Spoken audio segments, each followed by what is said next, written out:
Pastor Augustus, o que é que leva tantas pessoas ao suicídio? Nathan, vamos primeiro definir suicídio como sendo aquele ato intencional em que a pessoa tira a sua própria vida. Eu vi aí que o número de suicídios, de fato, é muito grande, mas eu acredito que o número de tentativas de suicídio deve ser maior ainda. Certamente. Porque muita gente tenta o suicídio e não logra êxito, né? Graças a Deus por isso. Eu imagino que a razão, ou que as razões que levam uma pessoa ao suicídio tem a ver com o desencanto pela vida. A pessoa, por motivos vários, ou motivos bastante pessoais ou questões existenciais, ela não consegue encontrar mais alegria de viver, ou o que é mais grave, não encontra motivação para a vida. E ela pode ser levada a isso por várias questões. Um desencanto de romance, por exemplo, muita gente se suicida depois de acabar um romance, um relacionamento amoroso. Há problemas financeiros, né? Tem muita gente que entra em desespero por causa de dívidas e compromissos e cobranças, e a pessoa não tem condição nenhuma de saldar aqueles compromissos e vê então o suicídio como sendo a única alternativa. E há outras situações relacionadas com honra, com justiça, mas eu penso que uma das razões principais, especialmente quando a gente fala de jovens, Nathan, é a falta de sentido para a vida. De alvo. E não é de estranhar, porque a sociedade moderna, especialmente nos países ocidentais, ela está impregnada por filosofias nihilistas que dizem que a vida não tem sentido, que o mundo não faz sentido, que não existe propósito nos acontecimentos, que a vida é simplesmente um desenrolar de eventos sem propósito, sem finalidade, que o ser humano nada mais é do que o resultado de um longo processo evolutivo guiado por uma seleção natural cega, que não tem finalidade nenhuma, e com isso a vida humana se reduz a nada. E muita gente então vive para comer, beber, se divertir e aproveitar a vida, aproveitar o hoje. E quando as pessoas não conseguem nem fazer isso, elas dão cabo da própria vida. Elas não têm prazer, não têm finalidade, não vê razão, e entende que o suicídio terminaria com esse sofrimento intelectual, espiritual, emocional intenso e grave. Como é que a gente pode relacionar isso com essa frase, o vazio existencial? O vazio existencial é a falta de qualquer conteúdo que dê significado à vida, conteúdo intelectual, filosófico, moral, uma razão para viver. O ser humano, ele foi construído de tal maneira que ele precisa de uma razão para viver. Ele é diferente nesse sentido dos animais. Os animais, eles não precisam, você não vê aí nenhum passarinho pousado num galho de árvore perguntando qual é a razão da existência dele, por que é que ele vive, né? Ele segue os seus instintos naturais de reprodução, alimentação, de repouso, busca do alimento, mas o ser humano, ele é diferente. Biblicamente falando, ele foi feito à imagem e semelhança de Deus. Portanto, ele é um ser moral, ele tem autoconsciência, ele tem determinação, ele tem arbítrio, e ele precisa entender a razão da sua existência e para o que ele vive e o que é que vem depois dele, para não falar da questão das origens. E quando ele não tem essas respostas, a vida de fato perde sentido e vem esse vazio existencial que você fala aí. O senhor disse agora há pouco acerca das dificuldades financeiras, né? E algumas pessoas até se escoram naquele ditado, dinheiro não traz felicidade, né? E alguns até rebatem, não traz, mas manda trazer, né? Ou seja, manda comprar. E a gente chega à conclusão de que se, de fato, o dinheiro fosse a razão existencial, os ricos não se suicidariam. Pois é, e está aí a história para desmentir exatamente isso aí, né? Muitos ricos cometem suicídio, muitas pessoas de posses, muitas pessoas de situação tranquila, contudo, não conseguem encontrar, apesar de todos os recursos financeiros que têm, não conseguem encontrar uma razão para viver. Como é que a Bíblia encara essa prática, o suicídio, pastor? Olha, não há uma passagem bíblica clara sobre isso. Eu sei que você já ouviu alguém dizer assim, está escrito, o suicida não entrará no reino de Deus. Mas não tem essa passagem na Bíblia. porque a Bíblia foi escrita numa cultura onde o suicídio não era prática entre os judeus, o suicídio, embora certamente havia. E o pano de fundo cristão dá às pessoas uma razão para existir. O cristianismo apresenta às pessoas respostas para as questões existenciais mais profundas que nós já mencionamos aqui.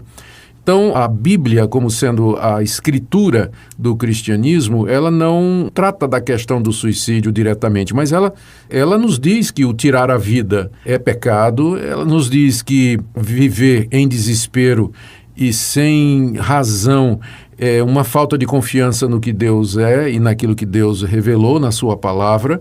A Bíblia nos convida a encontrar razão e significado na pessoa de Jesus Cristo, que é o caminho, a verdade e a vida. Então, é claro, eu diria que à luz da Bíblia, o suicídio é pecado. Eu apenas diria que não é o pecado imperdoável, porque tem também, você já deve ter ouvido as pessoas dizendo, né, que quem se suicida vai direto para o inferno.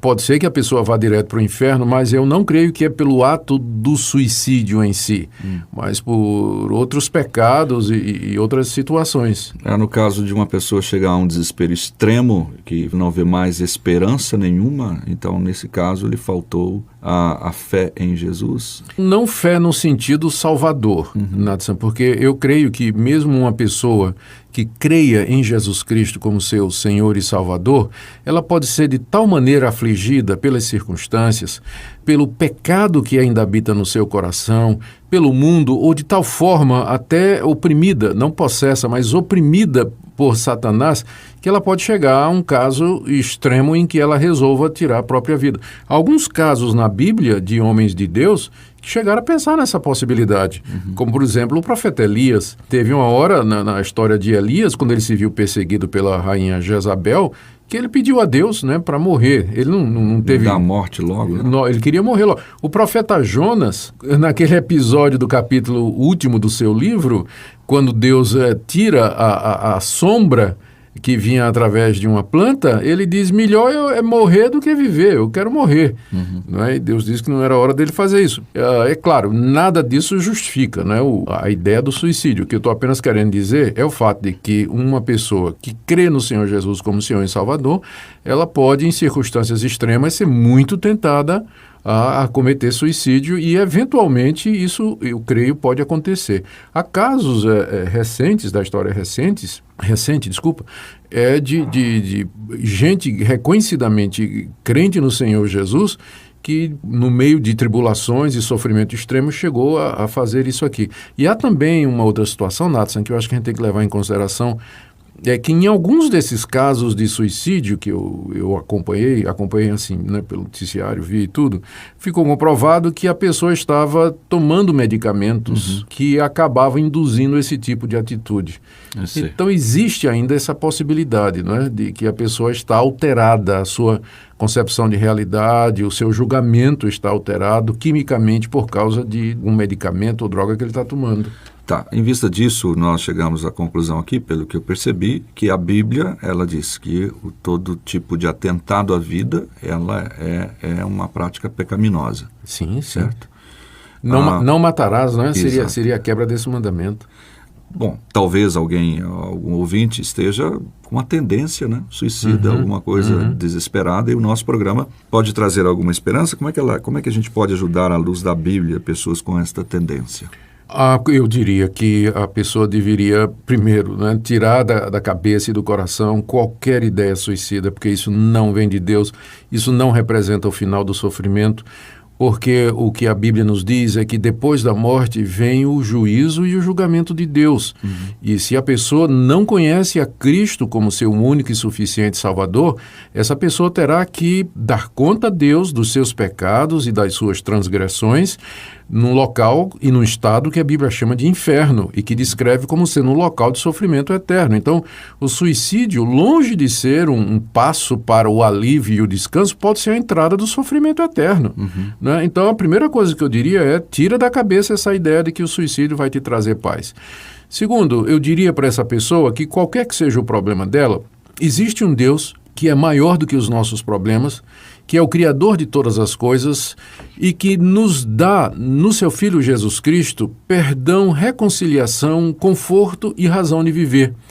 E que essa pessoa haverá de descobrir, na pessoa de Jesus Cristo, essa motivação que lhe falta e a solução para os seus problemas. Eu não estou dizendo que Deus vai mandar um anjo com 2 sacolas de dinheiro para resolver o problema da pessoa, ou vai tirar aquela doença terminal que assombra a pessoa e que faz ela desejar a morte. Ele pode fazer isso. Mas o que eu estou dizendo é que no meio desse sofrimento todo, a pessoa vai encontrar, de fato, o que lhe falta. Compreensão. Por que que existe isso? Por que que ela está sofrendo? E ela vai perceber, vai saber que Deus enviou seu Filho Jesus Cristo para experimentar um sofrimento muito maior na cruz do Calvário, para que nós pudéssemos ser livres do sofrimento final, que é indescritivelmente maior do que qualquer coisa que nós passamos aqui, que é o sofrimento no inferno. Cristo experimentou o inferno por nós na cruz. Então, eu diria a você, querido ouvinte, que está me escutando e em cuja cabeça, se na sua cabeça tem passado essas ideias de suicídio, lembra das palavras de Jesus: vinde a mim, todos vós que estáis cansados e oprimidos, eu vos aliviarei. Volte-se para Deus agora, busque-o em oração e você encontrará nele, na pessoa de Jesus, alívio, perdão e razão para a sua existência.